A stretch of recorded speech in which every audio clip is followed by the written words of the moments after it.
Students, today we can discuss certain questions which habitually comes in the law exams. So, in law exams, the questions may be like this. Explain the concept of guardianship and also the classification of guardianship. And the next, second form of the asking the question is like this. That means differentiate between de jure guardian and also de facto guardian. Here we have to know who is a de jure guardian. It is the legal guardian himself is called as the de jure guardian, and de facto guardian, if no guardian is there, either natural or testamentary or any guardian appointed by the court, then any guardian who takes himself as the responsibility of the guardianship of the minor, he can be called as the de facto guardian. So in this way also the questions may come up, and the questions may be in this way also. Explain the concept of guardianship, and under which are all the circumstances and which are all the instances a guardian can be removed by the court of law. So in this way the questions may come up. So let us in this video we can deal with regard to those aspects. And here, as you know, that a person who is authorized under the law to protect the person or property of a minor is called a guardian. That means who is a guardian means a person who is authorized under the law to protect the person or property of a minor is called a guardian. ಅಂದ್ರೆ ಏನಪ್ಪಾ ಅಂತ ಹೇಳಿದ್ರೆ ಇಲ್ಲಿ ಯಾವುದೇ ಒಬ್ಬ ಅಲ್ಪವೀಯ ಆತನ ದೇಹ ಮತ್ತೆ ಆತನ ಸ್ವತ್ತಿನ ಸಂರಕ್ಷಣೆಯನ್ನ ಮಾಡುವಂತ ಒಬ್ಬ ವ್ಯಕ್ತಿಯನ್ನ ನಾವೇನಂತ ಕರಿತೀವಿ, ಸಂರಕ್ಷಕ ಅಂತ ನಾವು ಕರಿತೀವಿ. ಅಂದ್ರೆ ಇದರಲ್ಲಿ ನಾವು ಏನೋ ಇವಾಗ ವಿಶ್ವವಿದ್ಯಾಲಯಗಳಲ್ಲಿ ನೀಡುವಂತಹ ಒಂದು ಪ್ರಶ್ನೆಗಳಿಗೆ ಅದರ ಬಗ್ಗೆ ನಾವು ಆ ಪ್ರಶ್ನೆಗಳಿಗೆ ಯಾವ ರೀತಿ ಉತ್ತರ ಬರೀಬೇಕು ಅಂದ್ರೆ ಅನ್ನೋ ಬಗ್ಗೆ ನಾವು ಈ ತರಗತಿಯಲ್ಲಿ ನೋಡ್ತಾ ಇದೀವಿ. ಇದರಲ್ಲಿ ಮುಖ್ಯವಾಗಿ ಸಂರಕ್ಷಕತನ ಅಂದ್ರೆ ಏನು, ಸಂರಕ್ಷಕರ ವರ್ಗೀಕರಣ ಏನು, ಮತ್ತೆ ಕೆಲವೊಂದು ಸಂದರ್ಭಗಳಲ್ಲಿ ಈ ಸಂರಕ್ಷಕರ ವರ್ಗೀಕರಣ ಮತ್ತೆ ಆ ಪ್ರಕಾರಗಳ ಬಗ್ಗೆನೂ ಸಹ ಅವರು ಅಂದ್ರೆ ಕೆಲವೊಂದು ಉದ್ದೇಶಕ್ಕಾಗಿ ಇರುವಂತಹ ಒಂದು ಪ್ರಕಾರಗಳನ್ನ ಮಾಡುವ ಒಬ್ಬ ಸಂರಕ್ಷಕರ ಬಗ್ಗೆ ಸಹ ಪ್ರಶ್ನೆಗಳನ್ನು ಕೇಳಲಾಗುತ್ತದೆ. That means certain times the question may be also with regard to the guardianship of a person, guardianship of the property, guardianship of the marriage. Here normally the students they may confuse with regard to the guardianship of property, marriage and person with regard to the classification of the guardians.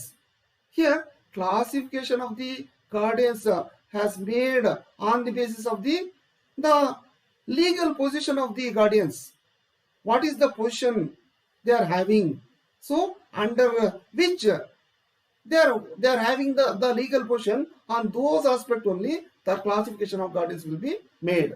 But with regard to the guardianship of the marriage, guardianship of the property, guardianship of the person has been made on the basis of the functions in which these the guardians they are doing their functions. ಅಂದ್ರೆ ವಿದ್ಯಾರ್ಥಿಗಳೇ, ಇದರಲ್ಲಿ ಒಂದು ವರ್ಗೀಕರಣಗಳಿದ್ರೆ ನಾವು ವರ್ಗೀಕರಣದ ಬಗ್ಗೆ ಬರೀಬೇಕು. ಅದರಲ್ಲಿ ಯಾವ್ದು ವರ್ಗೀಕರಣ ಬರುತ್ತೆ ಅಂತ ಹೇಳಿದ್ರೆ ನೈಸರ್ಗಿಕ ಅಥವಾ ಕಾನೂನಿನ ಸಂರಕ್ಷಕ, ಅವರನ್ನ ನಾವು ಡಿ ಜೂರೆ ಸಂರಕ್ಷಕ ಅಂತ ಸಹ ನಾವು ಕರಿತೀವಿ. ಎರಡನೇದು ಮರಣಶಾಸನದಿಂದ ಸಂರಕ್ಷಕ, ನಂತರ ನ್ಯಾಯಾಲಯದಿಂದ ನೇಮಿಸಲ್ಪಟ್ಟ ಸಂರಕ್ಷಕ, ಅವನಿಗೆ ಶಾಸನಬದ್ಧ ಸಂರಕ್ಷಕ ಅಂತ ಸಹ ನಾವು ಕರಿತೀವಿ. ಕಡೆಗೆ ವಾಸ್ತವಿಕ ಸಂರಕ್ಷಕ. ಅಂದ್ರೆ ನಿಮ್ಗೆ ಪರೀಕ್ಷೆಯಲ್ಲಿ ಈ ಕಾನೂನಿನ ಸಂರಕ್ಷಕ ಮತ್ತೆ ವಾಸ್ತವಿಕ ಸಂರಕ್ಷಕರ ನಡುವಿನ ವ್ಯತ್ಯಾಸ ಕೇಳ್ತಾರೆ. ಅದರಲ್ಲಿ ಡಿ ಜೂರೆ ಡು ಫ್ಯಾಕ್ಟೋ ಅಂತ ಕೇಳ್ತಾರೆ. So in this way the question may be asked with regard to this one. Here we should not have to get confused with regard to these aspects. And with regard to the guardianship, it is mainly based on the concept of the minority only. That means who is a minority, who is a minor.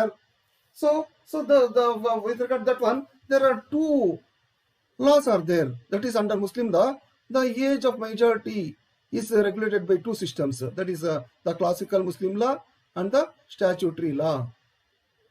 So here, as you know, the age of puberty, that means with regard to marriage and all those things, that is age of puberty is 15 years. So here what we have to see, the legal position of a person who has not attained the age so prescribed is called the minority. That one thing we know. That means the legal position of a person who has not attained the age of so prescribed is called a minority. That means a person who has not attained a prescribed age, he will be called as a minor. So what is the prescribed age? Here we can see there are different ages are there. So different the ages are there.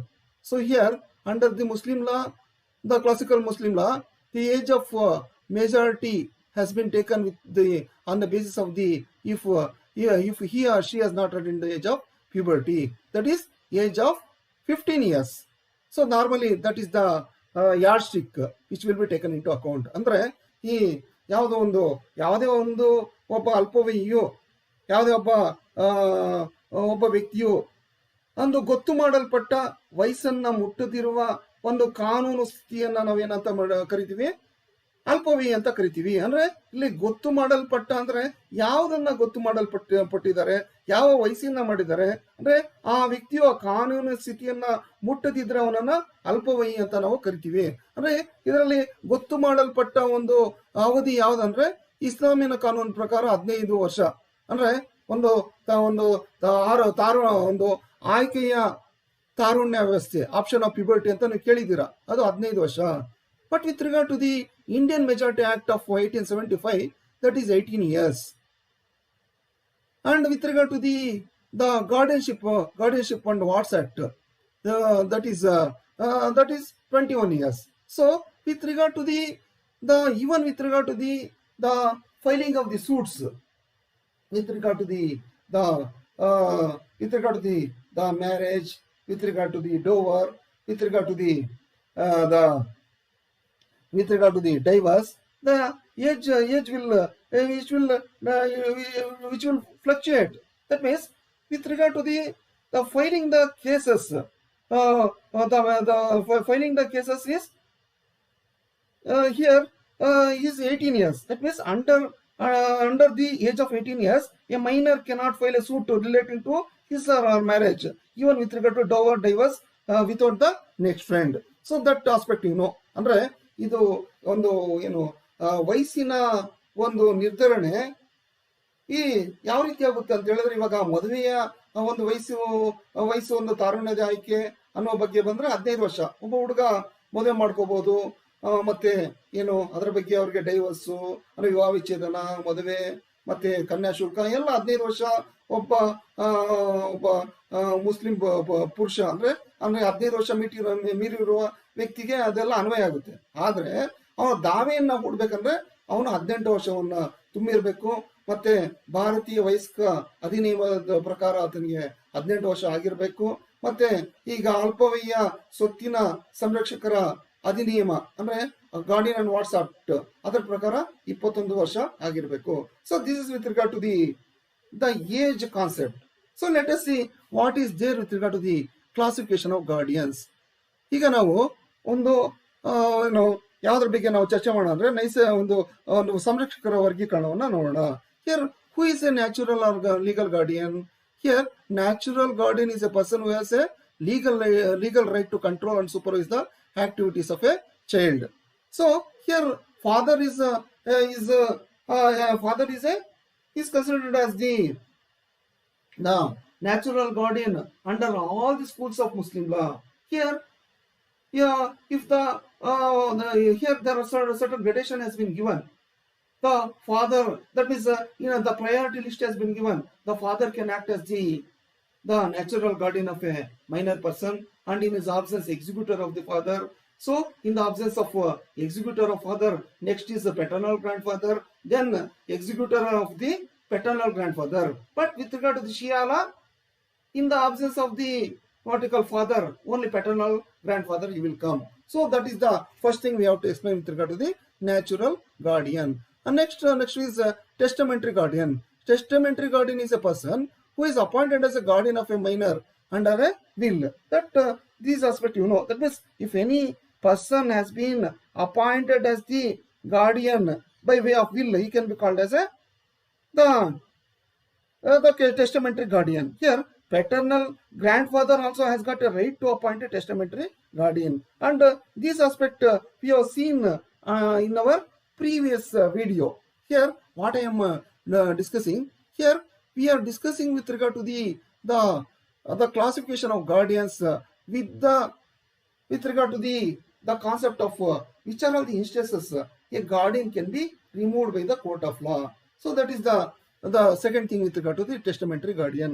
ಅಂದ್ರೆ ನಾವು ಇವಾಗ ಏನು ಒಂದು ಸಂರಕ್ಷಕರ ವರ್ಗೀಕರಣವನ್ನು ನೋಡಬೇಕಂದ್ರೆ ಅದರಲ್ಲಿ ನೈಸರ್ಗಿಕ ಸಂರಕ್ಷಕ ಅಂದ್ರೆ ಯಾರಂದ್ರೆ ಒಂದು ಮಗುವಿನ ಕಾರ್ಯಕಲಾಪಗಳನ್ನ ನಿಯಂತ್ರಿಸಲು ಮತ್ತೆ ಮೇಲ್ವಿಚಾರಣೆ ನಡೆಸಲು ಹಕ್ಕುಳ್ಳ ಒಬ್ಬ ವ್ಯಕ್ತಿಯಾಗಿರ್ತಾನೆ ಅಂತ ನಾವು ನೋಡಿದ್ವಿ. ಅದರಲ್ಲಿ ಯಾರು? ತಂದೆ. ಮತ್ತೆ ಈ ಮರಣ ಶಾಸನದಿಂದ ಸಂರಕ್ಷಕ ಅಂದ್ರೆ ಒಬ್ಬ ಅಲ್ಪವೀಯ ಸಂರಕ್ಷಣೆಯಾಗಲು ಒಂದು ಮರಣ ಶಾಸನದ ಮೇರೆಗೆ ನೇಮಿಸಲ್ಪಟ್ಟಿರುವ ಒಬ್ಬ ವ್ಯಕ್ತಿ, ಅವನನ್ನ ನಾವು ಏನಂತ ಕರಿತೀವಿ? ಮರಣ ಶಾಸನದ ಸಂರಕ್ಷಕ. ಅಂದ್ರೆ ಅವನು ಒಂದು ವೇಳೆ ತಂದೆ ಒಂದು ಈ ರೀತಿಯಾಗಿ ಒಂದು ಉಯಿಲನ್ನ ಬರಿಬಹುದು, ಅವನ ಗೈರು ಹಾಜರಿಯಲ್ಲಿ ತಂದೆ ಅಥವಾ ಅವನ ಗೈರು ಹಾಜರಿಯಲ್ಲಿ ಒಬ್ಬ ಪೈತೃಕ ಅಜ್ಜನು ಸಹ ಒಂದು ಮರಣ ಶಾಸನದಿಂದ ಸಂರಕ್ಷಕನನ್ನ ನೇಮಿಸಬಹುದು. So this is the second thing. Third aspect is the court also can appoint the guardians for minors, person or property under the statute. Therefore, such guardians are also called as the statutory guardians. That means, who can be called as statutory guardians? Statutory guardians are those guardians, they can be appointed by the court of law. That means, in the absence of any natural and testamentary guardian, the court is empowered to appoint a guardian for the protection of the minors person or property or for both. So this aspect we should know. And this appointment of guardian by court is governed by the, certain times it may be governed by the personal laws. For example, there is a guardian under Watts Act of 1880 is there. Certain times there are certain other acts also will also be there. But here in India, the appointment of guardians by court is governed by the Guardians and Watts Act of 1890, which is applicable to all the Indians irrespective of their religions. So this aspect we have to see. Here the court may also appoint that means there are instances that who are the persons who can be appointed as the guardians under the Guardians and Watts Act. Means there are three category of persons will come with regard to the appointment of the guardians to look after the welfare of the minor. There are three priority list will come. That is, first one is any person who is desire of being in the welfare of the minor. And second one is any relative or friend.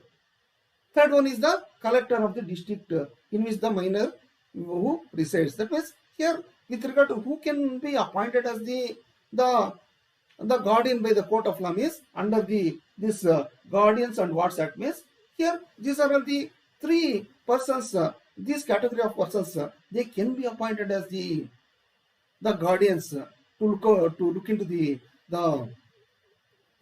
welfare of the minor. ಅಂದ್ರೆ ಇವಾಗ ಏನ್ ನೋಡ್ತೀವಿ ಅಂದ್ರೆ ಈ ನ್ಯಾಯಾಲಯದಿಂದ ನೇಮಿಸಲ್ಪಟ್ಟ ಸಂರಕ್ಷಕರ ನಾವು ಅದರ ಬಗ್ಗೆ ನೋಡೋದಾದ್ರೆ ನ್ಯಾಯಾಲಯ ಏನ್ ಮಾಡುತ್ತೆ, ಈ ಗಾರ್ಡಿಯನ್ ಮತ್ತೆ ವಾಟ್ಸ್ ಆಕ್ಟ್ 1890 ಅಡಿಯಲ್ಲಿ ಏನಾಗಿದೆ ಅಂದ್ರೆ ಇದು ಯಾವುದೋ ಒಂದು ಧರ್ಮಕ್ಕೆ ಮೀಸಲಾಗಿಲ್ಲ. ಇದು ಒಂದು ಸಂರಕ್ಷಕರನ್ನ ಒಂದು ಅವರ ದೇಹ ಮತ್ತೆ ಸ್ವತ್ತಿನ ಒಂದು ಸಂರಕ್ಷಣೆ ಸಂಬಂಧ ನ್ಯಾಯಾಲಯ ಏನ್ ಮಾಡ್ಬೋದು, ಕೆಲವೊಂದು ವ್ಯಕ್ತಿಗಳನ್ನ ಅದು ನೇಮಕ ಮಾಡ್ಬೋದು. ಅಂದ್ರೆ ಆ ವ್ಯಕ್ತಿಗಳು ಯಾವ ರೀತಿ ಇರ್ಬೇಕಂದ್ರೆ ಆ ವ್ಯಕ್ತಿಯು ಒಬ್ಬ ಅಲ್ಪವೀಯ ಸಂರಕ್ಷಕನಾಗಲು ಆತ ಇಚ್ಛಕನಾಗಿರ್ಬೇಕು. ಹಾಗೆ ಆತ ಆ ಅಲ್ಪವೀಯ ಒಂದು ಏನು ಸಮಗ್ರ ಬೆಳವಣಿಗೆಗೆ ಆತನಿಗೆ ಒಂದು ಸಹಕಾರಿಯಾಗಿರುವಂತ ಒಬ್ಬ ವ್ಯಕ್ತಿ ಇರಬೇಕು. ಮತ್ತೆ ಎರಡನೇದು ಅಲ್ಪವೀಯ ಮಿತ್ರನಾಗಿರ್ಬೋದು ಅಥವಾ ಅವನ ಸಂಬಂಧಿಕ ಆಗಿರ್ಬೋದು. ಇವರು ದೊರಕದೇ ಇರುವ ಸಂದರ್ಭದಲ್ಲಿ ಆ ಯಾವ ಒಂದು ಪ್ರದೇಶದಲ್ಲಿ ಆ ಅಲ್ಪವೀ ವಾಸ ಮಾಡ್ತಾನೆ ಆ ವಾಸಕ್ಕೆ ಸೇರಿರುವಂತ ಒಂದು ಅಧಿಕಾರಿ ಅಂದ್ರೆ ಒಬ್ಬ ಎಕ್ಸಿಕ್ಯೂಟಿವ್ ಮ್ಯಾಜಿಸ್ಟ್ರೇಟ್ ಅನ್ನ ಸಹ ಅದಕ್ಕೆ ಸಂಬಂಧಪಟ್ಟಂತೆ ಅಂದ್ರೆ ಅಲ್ಪವೀಯ ದೇಹ ಮತ್ತೆ ಸ್ವತ್ತಿನ ಸಂಬಂಧಪಟ್ಟಂತೆ ಒಬ್ಬ ಸಂರಕ್ಷಕವನ್ನ ನೇಮಕ ಮಾಡಬಹುದು. ಅಂದ್ರೆ ಇದರಲ್ಲಿ ಏನಂದ್ರೆ ಈ ಕಲಂ 17 ಉಪಕಲಂ 2 ಯಾವ್ದ್ರ ಕಲಮು ಗಾರ್ಡಿಯನ್ ಮತ್ತೆ ವಾರ್ಡ್ ಆಕ್ಟ್ ಕಲಂ ಬಗ್ಗೆ ಒಂದು ಈ ಸಂರಕ್ಷಕರನ್ನ ನೇಮಕ ಮಾಡುವಾಗ ಆ ನ್ಯಾಯಾಲಯ ಯಾವ್ಯಾವ ಅಂಶಗಳನ್ನ ಒಂದು ಗಮನಕ್ಕೆ ತೆಗೆದುಕೋಬೇಕಂದ್ರೆ ಅಲ್ಪವಯಸ್ಯ, ವಯಸ್ಸು, ಲಿಂಗ ಮತ್ತು ಅವನು ಯಾವ ಒಂದು ಧರ್ಮಕ್ಕೆ ಸೇರಿರ್ತಾನೆ, ಮತ್ತೆ ಆ ಸಂರಕ್ಷಕನ ಚಾರಿತ್ರ್ಯ, ಆತನ ಸಾಮರ್ಥ್ಯ ಬಗ್ಗೆ ಮತ್ತೆ ಆತನ ಬಗ್ಗೆ ಇಂಥ ವಿಷಯಗಳ ಬಗ್ಗೆ ನ್ಯಾಯಾಲಯ ಒಂದು ಗಮನ ಹರಿಸಬೇಕಾಗುತ್ತದೆ. ಮತ್ತೆ ಇದರ ಬಗ್ಗೆ ಏನು ಆತನ ಅವರ ಏನು ಒಂದು ವೇಳೆ ಅವರ ತಂದೆ ತಾಯಿ ಬರೋದಿಲ್ಲ, ತಂದೆಯ ಇಚ್ಛೆಯನ್ನು ಸಹ ಒಂದು ನ್ಯಾಯಾಲಯ ಗಮನಕ್ಕೆ ತೆಗೆದುಕೊಳ್ಳಬೇಕಾಗುತ್ತದೆ.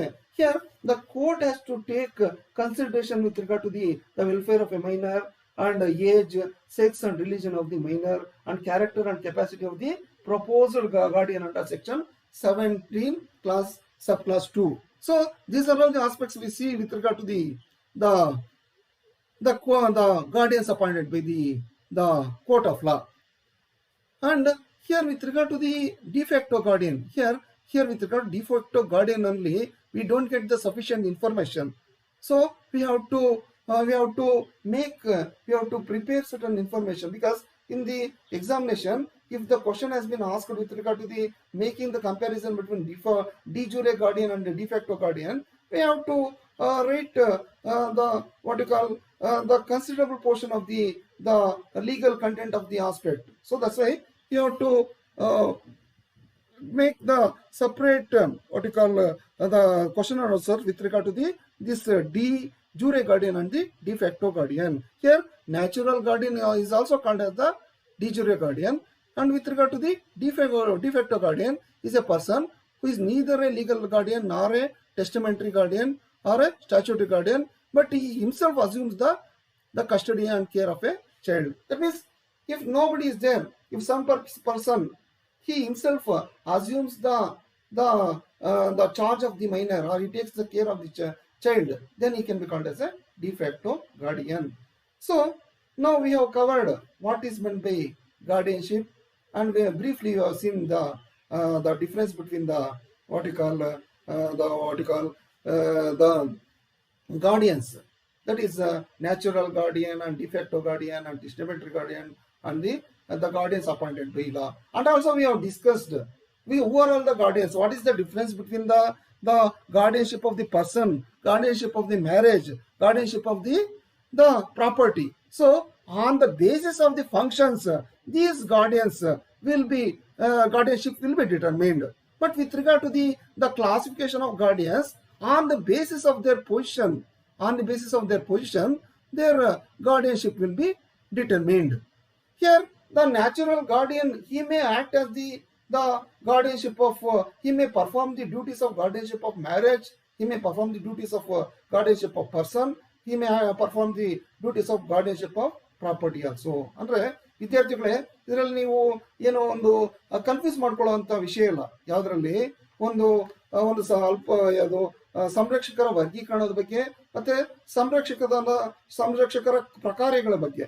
ಅಂದ್ರೆ ಸಂರಕ್ಷಕರ ಪ್ರಕಾರಗಳ ಬಗ್ಗೆ ನಾನೇನು ಹೇಳಿದೆ ನಿಮ್ಗೆ, ಇವಾಗ ಒಂದು ಸ್ವತ್ತಿನ ಸಂರಕ್ಷಕತ್ವ, ಮತ್ತೆ ವೈವಾಹಿಕ ಸಂರಕ್ಷಕತ್ವ, ಮತ್ತೆ ಒಬ್ಬ ಅಲ್ಪವಯೀಯ ದೇಹಕ್ಕಾಗಿ ಇರುವಂತಹ ಒಂದು ಸಂರಕ್ಷಕತ್ವ.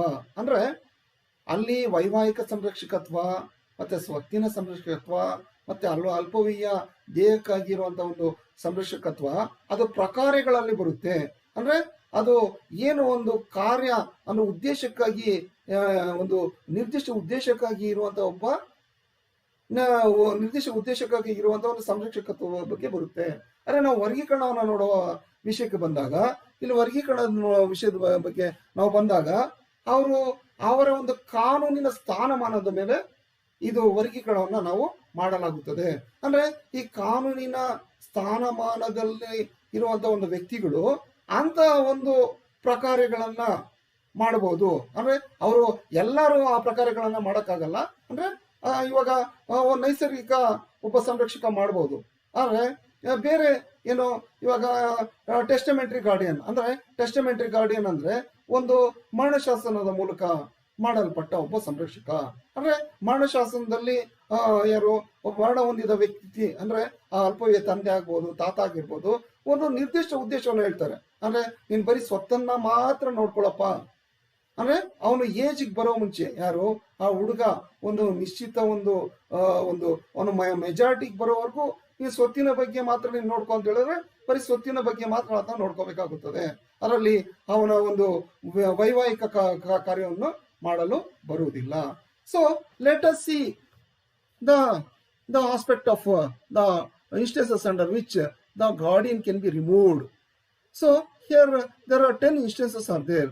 ಅಂದ್ರೆ ನಾವೀಗ ಯಾವ ವಿಷಯವನ್ನ ನೋಡಿದ್ವಿ, ಸಂರಕ್ಷಕತ್ವ ಅಂದ್ರೆ ಏನು ಅಂತ ನೋಡಿದ್ವಿ, ಮತ್ತೆ ಸಂರಕ್ಷಕರ ವರ್ಗೀಕರಣವನ್ನ ನೋಡಿದ್ವಿ, ಮತ್ತೆ ಸಂರಕ್ಷಕದ ಕತ್ವದ ಒಂದು ಪ್ರಕಾರಗಳ ಮೇಲೆ ಆದಂತಹ ಒಂದು ಸಂರಕ್ಷಕತ್ವ ಅದ್ಯಾವುದು, ಒಂದು ಸ್ಥೂಲ ಒಂದು ಚರ್ಚೆನ ಮಾಡಿದ್ವಿ. ಅದರ ಬಗ್ಗೆ ಯಾವುದು, ಒಂದು ವೈವಾಹಿಕ, ಒಂದು ಸ್ವತ್ತು, ಮತ್ತೆ ಒಂದು ದೇಹಕ್ಕಾಗಿ ಮಾಡಲ್ಪಟ್ಟ ಸಂರಕ್ಷಕತ್ವದ ಬಗ್ಗೆ ಕೆಲವೊಂದು ವಿಷಯವನ್ನ ನಾವು ಚರ್ಚೆ ಮಾಡಿದ್ವಿ. ಆದ್ರೆ ಸಾಮಾನ್ಯವಾಗಿ ಈ ಪ್ರಶ್ನೆಯನ್ನು ಕೊಡ್ತಾರೆ, ವರ್ಗೀಕರಣದ ಒಂದು ಸಂರಕ್ಷಕದ ವರ್ಗೀಕರಣ ಅಂತ ತಿಳಿಸಿ, ಮತ್ತೆ ಯಾವ ಸಂದರ್ಭಗಳಲ್ಲಿ ಒಬ್ಬ ಸಂರಕ್ಷಕನನ್ನ ತೆಗೆದು ಹಾಕಲಾಗುತ್ತದೆ. Which are the instances under which a guardian can be removed. Here when there is abuse of his trust, that means when the guardian abuses his trust, that is he violates his duties, he violates his functions. For example, if he has been appointed with regard to some purpose, if he contravenes with that purpose, for example, if what is the duty of the guardian, he has to look after the guardian with regard to his person, with regard to his property. So suppose if he misuses the property, then it is necessary to take away such guardian from his charge. ಅಂದ್ರೆ ಒಬ್ಬ ವ್ಯಕ್ತಿಯನ್ನ ಒಬ್ಬ ಸಂರಕ್ಷಕರನ್ನ ತೆಗೆದುಹಾಕುವ ಬಗ್ಗೆ 10 ಪ್ರಸಂಗಗಳನ್ನ ಇಲ್ಲಿ ನೀಡಲಾಗಿದೆ. ಮೊದಲನೇದೇನಂದ್ರೆ, ಸಂರಕ್ಷಕ ಯಾವ ಉದ್ದೇಶಕ್ಕಾಗಿ ಆತ ನೇಮಕ ಆಗಿದ್ದಾನೆ ಅದರ ಒಂದು ಉದ್ದೇಶಕ್ಕೆ ವಿರುದ್ಧವಾಗಿ ಆತ ಅವನು ಕೆಲಸ ಮಾಡಿದ್ರೆ, ಅಂದ್ರೆ ಅವನು ತನ್ನ ಒಂದು ನಂಬಿಕೆಯನ್ನ ಕಳ್ಕೊಂಡ್ರೆ. Second one is failure to perform the duties appointed by him. That is, if he could not able to perform the duties for which he is appointed, that is, the court appoints certain person to act as the guardian with regard to some purpose. Suppose if he does not conduct those duties, if he does not perform his duties, then it is very much necessary to remove him from his post of the guardianship. ಅಂದ್ರೆ ಯಾವ ಕೆಲಸಕ್ಕಾಗಿ ಒಬ್ಬ ವ್ಯಕ್ತಿಯನ್ನ ನೇಮಕ ಮಾಡಿರ್ತಾರೆ, ಒಬ್ಬ ಸಂರಕ್ಷಕನನ್ನ, ಅಂದ್ರೆ ಒಬ್ಬ ಅಲ್ಪವೀಯ ಹಿತಕ್ಕಾಗಿ ಯಾವ ಉದ್ದೇಶಕ್ಕಾಗಿ ನೇಮಕ ಮಾಡಿರ್ತಾರೆ, ಅವನು ಆ ಉದ್ದೇಶವನ್ನ ಮಾಡದೇ ಇರೋ ಸಂದರ್ಭದಲ್ಲಿ ಅವನನ್ನ ತೆಗೆದುಹಾಕಲು ಒಂದು ಕಾರಣ ಆಗುತ್ತೆ. ಅಂದ್ರೆ ಇಲ್ಲೇನ್ ನೋಡ್ತಾ ಇದೀವಿ, ನಾವು ಕಾರಣಗಳನ್ನ ನೋಡ್ತಾ ಇದೀವಿ, 10 ಪ್ರಸಂಗಗಳನ್ನ ನೋಡ್ತಾ ಇದೀವಿ.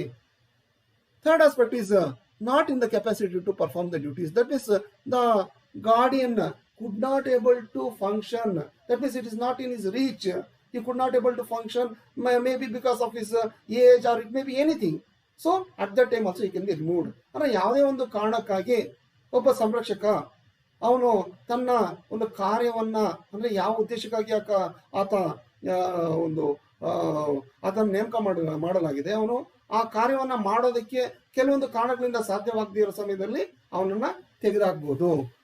Next one is neglecting the minor. That means if a guardian neglects the minor also, if the guardian neglects the minor also, he can be removed. ಅಂದ್ರೆ ಅಲ್ಪವಯನ್ನ ಆತ ನಿರ್ಲಕ್ಷ್ಯ ಮಾಡಿದ್ರೆ, ಅಂದ್ರೆ ಅವನು ಅಲ್ಪವಯನ ಸಂರಕ್ಷಣೆ ಮಾಡೋದಕ್ಕೆ ಆತ ಇರ್ತಾನೆ, ಅವನು ನಿರ್ಲಕ್ಷ್ಯ ಮಾಡಿದ್ರೆ ಅವನು ಅಂತ ಒಂದು ಗಾರ್ಡಿಯನ್ ಆಗಿ ಆತ ಒಂದು ಕಾರ್ಯನಿರ್ವಹಣೆ ಮಾಡೋದಕ್ಕೆ ಬರಲ್ಲ. ಅಂದ್ರೆ ಅವನು ಸಂರಕ್ಷಕ ಆಗಿ ಅವನು ಉಳಿಯೋದಕ್ಕೆ ಅರ್ಹತೆಯನ್ನ ಹೊಂದಲ್ಲ. That means a person who is a guardian of minor, when he neglects the welfare of the minor, how can anybody expect that he should be continued as a guardian of such a minor, so that he can be removed and some other person may be appointed in his place. Even it may be with regard to natural guardian also. For example, here if the natural guardian, if he neglects the welfare of the minor, then what is the use of such the guardian? So that is the fourth instance. Fifth instance is that inconsistency with any provision of the guardian and what's act or any other command by the court. If this is also one of the very important thing. That means, as you know that a guardian can be appointed by the court of law under the Guardian and Wards Act of 1890, and he has been the court will see all the things under section 17 plus 2. That means the prime intention of the court is the welfare of a minor. So the court has to take into consideration all the aspects with regard to the age, sex, religion of the minor, and character and capacity of the proposed guardian, and it has to see the nearness of the kin to the minor and wishes of his deceased parents, and all the with regard to the aspects of the property of the minor, and the previous relations of the relationships of the proposed guardian. So all these things it has to take, and it has to make the intelligent preference. So the court has to make the intelligent preference, and it has to consider the preference. So in this way, the court has has appointed the certain person as a guardian by looking into all these aspects. If any person who performs his duties which is contrary to the for which he has been appointed, or contrary to the provisions under which he has been appointed, then it is just to remove him from the post of guardianship. And if he does not follow the orders of the court also, he can be removed. ಅಂದ್ರೆ ಐದನೇ ಒಂದು ಉದ್ದೇಶ ಏನಂದ್ರೆ, ಒಂದು ನ್ಯಾಯಾಲಯದಿಂದ ನೇಮಕ ಮಾಡಲ್ಪಟ್ಟ ಒಬ್ಬ ವ್ಯಕ್ತಿಯು ಆತ ಯಾವ ಉದ್ದೇಶಕ್ಕಾಗಿ ನೇಮಕ ಮಾಡಲಾಗಿದೆ ಅನ್ನೋದನ್ನ ನೀವು ನೋಡಿರ್ತೀರ. ಅಂದ್ರೆ ನ್ಯಾಯಾಲಯವು ಎಲ್ಲ ಅಂಶಗಳನ್ನ ಅದನ್ನ ಗಮನಕ್ಕೆ ತೆಗೆದುಕೊಂಡಿರುತ್ತೆ. ಅಂದ್ರೆ ನ್ಯಾಯಾಲಯ ಅಷ್ಟು ಸಾಮಾನ್ಯವಾಗಿ ಒಬ್ಬ ಸಂರಕ್ಷಕರನ್ನ ನೇಮಕ ಮಾಡೋದಿಲ್ಲ. ಅವನ ಧರ್ಮ ಮತ್ತೆ ಮತೀಯ ಕಾನೂನು ನೋಡುತ್ತೆ, ಮತ್ತೆ ಅದನ್ನ ದೇಹ ಮತ್ತು ಸ್ವತ್ತಿನ ಸಂಬಂಧ ಬಗ್ಗೆ ನೋಡುತ್ತೆ, ಮತ್ತೆ ಪ್ರಸ್ತಾವಿಕ ಸಂರಕ್ಷಕನ ಆತನ ಒಂದು ಚಾರಿತ್ರ್ಯವನ್ನ ನೋಡುತ್ತೆ, ಮತ್ತೆ ಅಲ್ಪವಯ್ಯ ಆತನ ಪೇರೆಂಟ್ಸ್ ಅನ್ನ ಪೈತೃಕತ್ವ ಮರಣಪೂರ್ವ ಇಚ್ಛೆಯನ್ನ ನೋಡುತ್ತೆ, ಮತ್ತೆ ಎಲ್ಲ ಆತನ ಒಂದು ಅಲ್ಪವಯ್ಯ ಒಂದು ಹಿತವನ್ನ ಗಮನದಲ್ಲಿ ಇಟ್ಕೊಳ್ಳುತ್ತೆ. ಮತ್ತೆ ಯಾವ ಒಬ್ಬ ಸಂರಕ್ಷಕರನ್ನ ನೇಮಕ ಮಾಡಬೇಕು ಅಂತ ಅದು ತುಂಬಾ ಒಂದು ಹೆಚ್ಚಿನ ಒಂದು ಇಂಟೆಲಿಜಿಬಲ್ ರೇಷಿಯೋ, ಅಂದ್ರೆ ಹೆಚ್ಚಿನ ಒಂದು ಚಾತುರ್ಯತೆಯಿಂದ ಒಬ್ಬ ವ್ಯಕ್ತಿಯನ್ನ ನೇಮಕ ಮಾಡುತ್ತೆ. ಅಂತ ಸಮಯದಲ್ಲಿ ಅಂತ ಒಂದು ನ್ಯಾಯಾಲಯದಿಂದ ನೇಮಕವಾದ ವ್ಯಕ್ತಿ ಈ ನ್ಯಾಯಾಲಯದ ಒಂದು ಆದೇಶಗಳನ್ನ ಉಲ್ಲಂಘನೆ ಮಾಡೋದು, ನ್ಯಾಯಾಲಯದ ಒಂದು ಗಾರ್ಡಿಯನ್ ಮತ್ತು ವಾರ್ಡ್ಶಿಪ್ ಆಕ್ಟ್ ನ ಒಂದು ಕಲಮುಗಳ ಉದ್ದೇಶದ ವಿರುದ್ಧವಾಗಿ ನಿರ್ವಹಣೆ ಮಾಡಿದ್ರೆ ಅಂತಹ ವ್ಯಕ್ತಿಯನ್ನ ತೆಗೆದುಹಾಕಲು ಬರುತ್ತದೆ. Next aspect is guilty of committing an offense involving immoral character of the guardian. Suppose if a person commits any immoral acts, even though it is not connected with the minor, if any guardian commits any offenses relating to the immoral character, then also the person can be removed, because even though the minor is not related with regard to that immoral character, there are chances that such a person may commit the same what you call offenses against the minor also, and there may be instances with regard to this aspect also. The previous instances may be there. So then also a person can be removed. So ಅಂದ್ರೆ ಯಾವುದೇ ಒಬ್ಬ ಚಾರಿತ್ರ್ಯಹೀನ ವ್ಯಕ್ತಿಯನ್ನ ಸಹ ತೆಗೆದುಹಾಕಬಹುದು. ಅಂದ್ರೆ ಆತ ಸಂರಕ್ಷಕನಾಗಿ ಆತ ಉಳಿಯೋದಕ್ಕೆ ಬರೋದಿಲ್ಲ. Second one is interest contrary to the performance of his duties. That is, if he has got his self-interest, if he has been interested in the property of the minor, so if the guardian's interest is contrary to his performance of his duties, then also the guardian can be removed. ಅಂದ್ರೆ ಒಬ್ಬ ಸಂರಕ್ಷಕ ಒಬ್ಬ ಅಲ್ಪವೀಯ ಸ್ವತ್ತಿನ ಬಗ್ಗೆ ಆತನೇ ಒಂದು ಆಸಕ್ತಿಯನ್ನ ಹೊಂದಿದ್ದು, ಆತ ಒಂದು ಕಾರ್ಯನಿರ್ವಹಣೆ ಮಾಡೋದಕ್ಕೆ ಅಂತ ಆಸಕ್ತಿ ಒಂದು ಅಡಚಣೆ ಉಂಟು ಮಾಡಿದಾಗ ಅಂತ ಸಮಯದಲ್ಲೂ ಆತನನ್ನ ತೆಗೆದುಹಾಕೋದೇ ಒಳ್ಳೇದು. ಅಂದ್ರೆ ನೀವು ಇದ್ರ ಬಗ್ಗೆ ಎಲ್ಲ ನೋಟ್ಸ್ ಮಾಡ್ಕೋಬೇಕು. You have to make a separate notes with regard to these points. I am giving you the points. You have to write a paragraph with regard to all these what you call concepts. Next one is not within the jurisdiction of the ambit of the court. So if the concerned person who is not under the jurisdiction of the court also, a certain person can be removed. ಅಂದ್ರೆ ನ್ಯಾಯಾಲಯದ ಒಂದು ಪರಿಧಿಯಲ್ಲಿ ಬರದೇ ಇದ್ರೆ ಅಂತ ವಿಷಯ ಅಂತ ಒಂದು ಸಂರಕ್ಷಕತ್ವ ಬರದೇ ಇದ್ರು ಸಹ ಅದನ್ನ ತೆಗೆದಾಗಬಹುದು.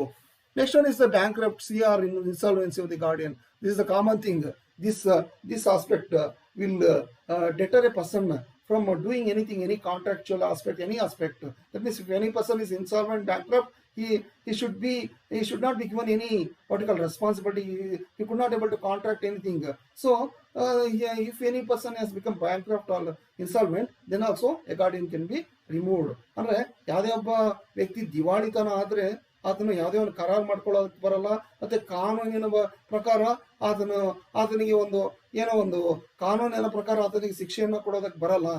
ಆದ್ರಿಂದ ಅವನನ್ನ ಇಂತಹ ಯಾವುದೋ ದಿವಾಳಿಕೋರ ಅಥವಾ ದಿವಾಳಿತನವನ್ನ ಹೊಂದಿರೋ ಒಬ್ಬ ವ್ಯಕ್ತಿ ಸಂರಕ್ಷಕ ಆದ ನಂತರ ದಿವಾಳಿ ಆದ್ರೆ ಅವನನ್ನು ಸಹ ತೆಗೆದಾಕ್ಬಹುದು. ಅಂದ್ರೆ ಮೊದಲು ಮಾಡೋದಕ್ಕೆ ಬರಲ್ಲ. ಅಕಸ್ಮಾತ್ ಆತ ಸಂರಕ್ಷಕ ಆದ್ಮೇಲೆ ದಿವಾಳಿ ಆದ್ರೆ ಅಂತ ಸಂದರ್ಭದಲ್ಲೂ ಆತನ ತೆಗೆದಾಕ್ಬಹುದು. ಕಡೆಯದಾಗಿ seizing or being liable to seize under the law to which minor is a subject. That means here if he is liable to seize under the law to which minor is subject, that means his what you call his tenure is over, or with regard to certain aspect the law prescribes that the certain person could not able to hold the charge as the guardian. So under which also a court can ask him to shed away his responsibility. ಅಂದ್ರೆ ಕೆಲವೊಂದು ಕಾನೂನಿನಲ್ಲಿ ಏನ್ ಹೇಳಿರುತ್ತೆ ಅಂದ್ರೆ ಒಬ್ಬ ವ್ಯಕ್ತಿ ಅಂದ್ರೆ ಇವಾಗ ಏನಾಗುತ್ತೆ, ಒಬ್ಬ ಮಹಿಳೆ ಮಾಡಬಾರ್ದು, ಏನು ಯಾವುದೋ ಒಂದು ಮಹಿಳೆ ಅಥವಾ ಬೇರೆ ಅನ್ಯ ಧರ್ಮದ ವ್ಯಕ್ತಿ ಒಬ್ಬ ಒಂದು ಅಲ್ಪವೀಯ ಒಂದು ವಿಷಯಕ್ಕೆ ಸಂರಕ್ಷಕನ ಮಾಡುವಂತಿಲ್ಲ ಅಂತ ಹೇಳ್ಬಿಟ್ಟು ಮುಸ್ಲಿಂ ಪರ್ಸನಲ್ ಕಾನೂನಲ್ಲಿ ಹೇಳಿದೆ. ಅಂದ್ರೆ ಅನ್ಯ ಧರ್ಮದ ವ್ಯಕ್ತಿಯನ್ನ ಮಾಡಲು ಬರುವುದಿಲ್ಲ, ಅನ್ಯ ಧರ್ಮದ ವ್ಯಕ್ತಿ ಕೆಲವೊಂದು ಕಾರ್ಯವನ್ನ ಮಾಡಲು ಬರುವುದಿಲ್ಲ, ಇದು ಶಿಯಾ ಕಾನೂನಲ್ಲಿ ಆ ತರ ಹೇಳಿದೆ. ಒಂದು ವೇಳೆ ಅಂತಹ ಅನ್ಯ ಧರ್ಮದ ವ್ಯಕ್ತಿ ಅಥವಾ ಯಾವುದೋ ಒಂದು ಕಾನೂನಿನಲ್ಲಿ ಒಂದು ನಿಷೇಧಿಸಲ್ಪಟ್ಟದ ಒಬ್ಬ ವ್ಯಕ್ತಿ ಒಬ್ಬ ಅಲ್ಪವೀಯ ಹಿತರಕ್ಷಣೆಯಲ್ಲಿದ್ರೆ ಅಂತ ಸಮಯದಲ್ಲೂ ಸಹ ನ್ಯಾಯಾಲಯವು ಅಂತಹ ಒಬ್ಬ ಏನು ಸಂರಕ್ಷಕರನ್ನ ತೆಗೆದು ಹಾಕಬಹುದು. So here we have seen the instances under which a guardian can be removed. So this is a very important aspect from the examination point of view. So in most of the books you don't find these aspects. That's why I am making a video with regard to this aspect. So today we have covered what is meant by guardianship, and we have seen the classification of guardianship, and also we have seen the guardianship of property and marriage and person, but we have not go in detail with regard to the guardianship of marriage, guardianship of property, guardianship of what you call the person. So we can discuss those things in other video, and we have also seen the instances under which a guardian can be removed by the court of law.